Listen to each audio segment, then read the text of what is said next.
इयम् आकाशवाणी सम्प्रति वार्ताः श्रूयन्ताम्।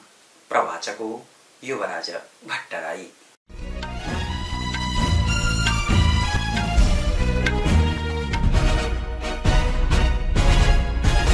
आदौ मुख्यवार्ताः।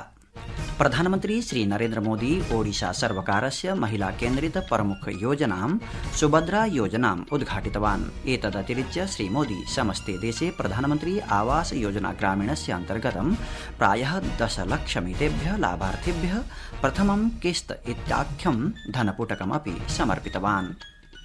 केन्द्रीय गृहमन्त्रिणा अमित शाहेन प्रोक्तं यत् नरेन्द्रमोदिनः सर्वकारस्य तृतीय कार्यकालस्य प्रथमेषु 100 दिनेषु राष्ट्रविकासाय 15 लक्षकोटिरूप्यकाणां विभिन्नाः आधारिक परियोजनाः प्रारब्धाः। राष्ट्रपतिः द्रौपदी मुर्मुः नवदिल्ल्यां भारतस्य 8 जलसप्ताहस्य उद्घाटनं विहितवती। अथ च जलसंरक्षणस्य कृते जनान्दोलनविधानस्य आवश्यकतायां बलं दत्तवती। दिल्ल्याः मुख्यमन्त्रिणा अरविन्द केजरीवालेन अद्य मुख्यमन्त्रिपदात् त्यागपत्रं प्रदत्तम्। आम आदमी पार्टीतिदलेन दिल्ल्याः नवीन मुख्यमन्त्रित्वेन नामिता आतिशी वर्या। अपि च पेरुदेशे विशालं सस्यक्षेत्रं कृषिभूमिक्षेत्रं च वनाग्निना भस्मसात् भूतम्। अथ वार्ताः विस्तरेण।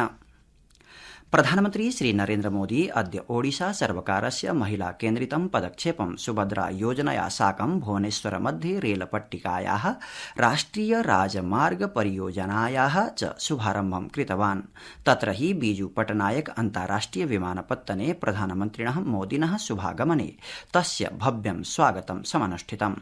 यत्र च आदिवासी लोकनृत्यैः ढोल इत्याख्य वाद्ययन्त्रैः च पारम्परिकरीत्या श्रीमोदिनः स्वागत सपर्या सम्पादिता। श्रीमोदिनः जन्मदिवसावसरे पारिसहस्रं समर्थकैः तस्य अभिनन्दनम् अभिवादनं च कृतम्। भुवनेश्वरस्य जनता मैदान प्राङ्गणे परियोजनानाम् उद्घाटनस्य अनन्तरं तत्र स्थितां विशालां जनसभां सम्बोधयन् प्रधानमन्त्री प्रोदितवान् यत् 1 कोट्यधिकाः महिलाः सुभद्रा योजनायाः लाभं स्वीकर्तुं शक्नुवन्ति। श्रीमोदी प्रोदितवान् यत् राष्ट्रस्य विकासः महिलानां सहभागितायां निर्भरति। अथ च महिलानां समेधिता क्षमता ओडिशायाः विकासस्य मूलमन्त्रः भविष्यति।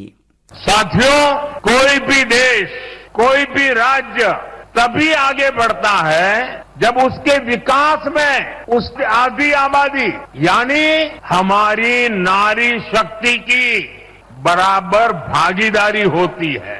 इसलिए महिलाओं की उन्नति, महिलाओं का बढ़ता सामर्थ्य ये ओडिशा के विकास का मूल मंत्र होने वाला है। प्रधानमन्त्री प्रोक्तवान् यत् आरबीआई डिजिटल मुद्रा पायलट परियोजनापि अनया योजनया साकं संयोजितास्ति। एषः एतादृशः प्रथमः प्रकल्पः अस्ति। एतदतिरिच्य प्रधानमन्त्री भुवनेश्वरस्य गडकाना मध्ये एकस्यां झुग्गीति निर्धनवसतौ अपि भ्रमणं कृतवान्। तत्र हि पौरावास योजनायाः 20 लाभार्थिभिः साकं प्रधानमन्त्री सम्भाषितवान्। अत्रावसरे अमुना भणितं यत् एकस्य परिवारस्य एकया भगिन्या तस्मै पायसमपि भोजनार्थं प्रदत्तम्। तदा मोदिना प्रोक्तं यत् पायसान्न भोजन समये तेन मातुः स्मरणं कृतम्। ध्येयमस्ति यत् तत्र प्रधानमन्त्री 800-200 कोटि रूप्यकाणां रेल परियोजनानां 1000 कोटि रूप्यकतोपधिकानां रूप्यकाणां राष्ट्रिय राजमार्ग परियोजनानां चापि उद्घाटनं कृतवान्। अद्य समस्ते देशे विश्वकर्मा जयन्ती महता उल्लासेन परिपाल्यते। अस्मिन् पावने अवसरे प्रधानमन्त्रिणा श्रीमोदिना मंगलवचोभिः देशस्य नागरिकाः वर्धापिताः सन्ति। एकस्मिन् सामाजिक सञ्जालीय सन्देशे श्रीमोदिना लिखितं यत् ते सर्वे कठिनकर्मकराः, कार्मिकाः, शिल्पकाराः, रचनाकाराः, हस्तशिल्पकाराश्च नितरां प्रणम्याः अभिवाद्याः च सन्ति यै राष्ट्रनिर्माणे नैजं भृशं योगदानं प्रदीयते। दिल्ल्याः मुख्यमन्त्रिणा अरविन्द केजरीवालेन अद्य मुख्यमन्त्रिपदात् त्यागपत्रं प्रदत्तम्। असौ अद्य सायं दिल्ल्याः उपराज्यपालं वीके सक्सेनावर्यं सम्मिल्य नैजं त्यागपत्रं समार्पयत्।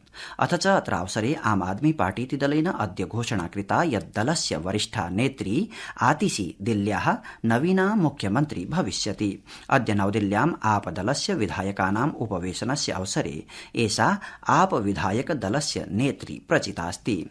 उपवेशनस्य अनन्तरं सञ्चारमाध्यमैः साकं सम्भाषणावसरे दिल्ल्याः मन्त्री गोपाल रायः उक्तवान् यत् आगामि विधानसभा निर्वाचनं यावत् एकमतेन निर्णीतमस्ति यत् आतिशी एव मुख्यमन्त्री स्थास्यति। सञ्चारमाध्यमैः साकं सम्भाषणावसरे दिल्ल्याः नवीना मुख्यमन्त्री आतिशी दलप्रमुखं प्रति आभारभारं प्रकटयन्ती प्रोद्धितवती यत् सा कठिन परिश्रमं करिष्यति। अमुना एतदपि प्रोक्तं यत् दिल्ल्यां पूर्वतः एव प्रचाल्यमानाः लोककल्याणकर योजनाः यथावस्थमेव प्रचलिष्यन्ति। संस्कृतवार्तायाः संस्करणम् इदानीम् आकाशवाणीतः प्रसार्यते। सममेव अयं कार्यक्रमः आकाशवाण्याः अन्तर्जालपटले www.newsonair.gov.in इत्यत्र अथ च न्यूज ऑन एआईआर चलदूरभाषीय तन्त्रांशे अपि श्रुतिगम्यो भविष्यति। राष्ट्रपतिः द्रौपदी मुर्मू अद्य नवदिल्ल्यां भारत मण्डपम् इति स्थाने अष्टमं भारत जल सप्ताहम् उद्घाटितवती। अस्मिन् अवसरे राष्ट्रपतिः प्रोक्तवती यत् आजादी का अमृत महोत्सव इत्यस्य अवसरे अमृत सरोवराणां निर्माणं कृतमस्ति। अनेके जलाशयाः पुनरुज्जीवीकृताः सन्ति। 4 दिवसीये एतस्मिन् कार्यक्रमे 40 देशानां प्रायः 4000 प्रतिनिधयः भागं ग्रहीष्यन्ति। तथा च प्रदर्शन्यां शताधिकाः प्रदर्शकाः नवाचार संस्थाः च जलक्षेत्रे स्वविचारान् प्रकटयिष्यन्ति। आजादी के अमृत महोत्सव मनाने के दौरान देश में 60,000 अमृत सरोवरों का विकास अथवा पुनरुद्धार किया गया है। ये प्रयास जल संचय की हमारी सांस्कृतिक परंपराओं से जुड़ा हुआ है। लद्दाख से लेकर केरल तक हमारे देश में जल संचय और प्रबंधन की प्रभावी पद्धतियां विद्यमान थी। हमारे प्राचीन जल प्रबंधन प्रमाणियों पर शोध होना चाहिए और आधुनिक संदर्भ में उनका व्यवहारिक उपयोग होना चाहिए। केन्द्रीय गृहमन्त्रिणा अमित शाहेन प्रोक्तं यत् नरेन्द्र मोदिनः सर्वकारस्य तृतीय कार्यकालस्य प्रथमेषु 100 दिनेषु एव 15 लक्षकोटिरूप्यकाणां परियोजनाः प्रारब्धाः सन्ति। अनेन राष्ट्रस्य विकासे महत् योगदानं भविष्यति। नवदिल्ल्यां सञ्चारमाध्यमैः समं सम्भाषमाणः श्री शाह प्रोक्तवान् यत् प्रशासनेन आधारिक संरचना परियोजनानां कृते 3 लक्षकोटिरूप्यकाणां घोषणा विहितास्ति, येन देशस्य आधारभूताः संरचनाः जनेभ्यः सम्यक्तया समुपपादिताः स्युः। राष्ट्रपतिः द्रौपदी मुर्मुः, उपराष्ट्रपतिः जगदीप धनखडः च प्रधानमन्त्रिणः श्री नरेन्द्र मोदिनः जन्मदिवसम् उपलक्ष्य अद्य तस्मै शुभाशंसाः प्रेषितवन्तौ। अस्मिन् अवसरे राष्ट्रपतिः न्यगादीत् यत् श्रीमोदी स्वप्रतिभायाः कार्यस्य च माध्यमेन देशस्य समृद्धिं प्रतिष्ठां च वर्धितवान्। राष्ट्रपतिः तस्य दीर्घं स्वस्थतामयं प्रसन्नं च जीवनं प्रार्थितवती। उपराष्ट्रपतिः अवदत् यत् दशकद्वयं यावत् स्वस्य शासनस्य माध्यमेन दशकं यावत् प्रधानमन्त्रीरूपेण च श्रीमोदी देशस्य आत्मानं जागरितवान्, अपि च देशस्य अस्य सांस्कृतिकमूल्यानाम् उद्दीपनं, सभ्यताविषयकमूल्यानां च पोषणमपि कृतवान्। विकसित भारतस्य कृते अभूतपूर्व विकासमार्गस्य दृढतया प्रवर्तनमपि श्रीमोदिना कृतम्। अस्य वर्षस्य बुकर इति पुरस्कारस्य घोषणा जाता। इदं प्राथम्येन 50 वर्षाणाम् इतिहासे सर्वाधिकाः महिलाः अस्मिन् पुरस्कारे सम्मिलिताः सन्ति इति। पेरुदेशस्य विभिन्न भागस्थेषु अरण्येषु दुरापन्नेन भीषण वह्निकाण्डेन न्यूनाः 15 जनाः अग्निशाद्भूताः सूच्यन्ते। 300 प्रहलतोप्यधिकं सस्यं विनष्टं जातं सूच्यते।